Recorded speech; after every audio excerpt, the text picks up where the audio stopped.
SourceFedNerd Movie Club, it's me Jenny aka ClassyLibrarian, and this week's movie was Lovelace, starring Amanda Seyfried. And my quick review for this is, if you read the premise of this film, which is a biography pic about domestic and sexual violence behind the scenes of the pornography industry during the 70s, you kind of know that this isn't going to be a happy film. You can appreciate this film for what it is, which is a very, very good character piece on violence, particularly against women, but it is not a happy film. You probably won't go out of watching this film feeling like the birds are flying and everything's wonderful. Hopefully you'll go out of this feeling a little bit more informed and a little bit more curious about what goes on behind the scenes of the pornography industry. I'm going to foreshadow this review by saying that I have very little interest in the pornography industry itself. I still use Safe Search. I have about the same level of knowledge when it comes to the industry as I did when I reviewed Zack and Miri Makes a Porno.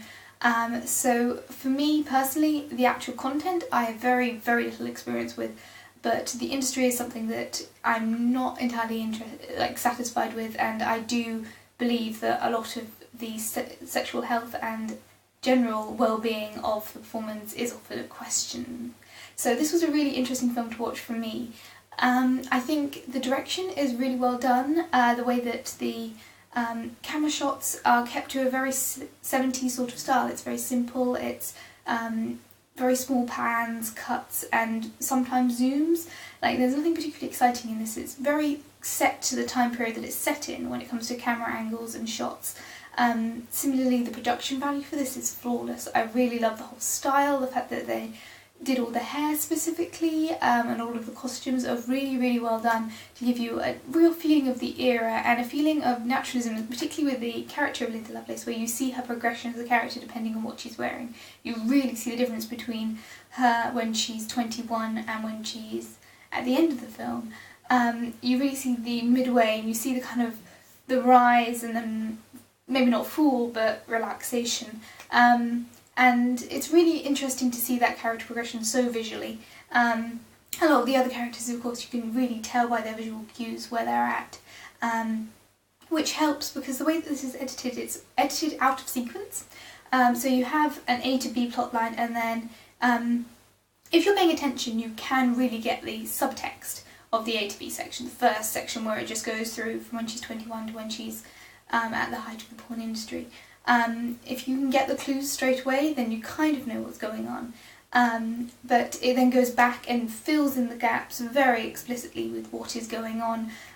So it's kind of like a, not quite a murder mystery, but it fills in clues. And those clues all feature very nasty cases of domestic violence and sexual violence.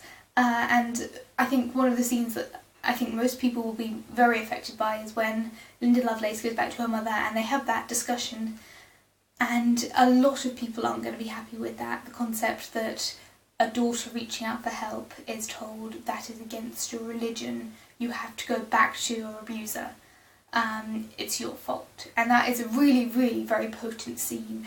I put it in very blunt terms so that you can still get the feel for the scene. I apologise for any spoilers, but that's about midway through. So I really like the rise and the fall of this. I really like the pacing overall. I like how the end is very nicely on a high note. And there's a very interesting feel I get from this film. Amanda Seyfried does an amazing job playing this character, who is a very complex woman, a very complex character, both in how she portrays herself at the beginning and at the end of the film, how she's working two levels at once, as an abuse victim and as the celebrity that Linda Lovelace becomes, and how both of them kind of cross over at some points when she reveals secrets or she talks about her bruises.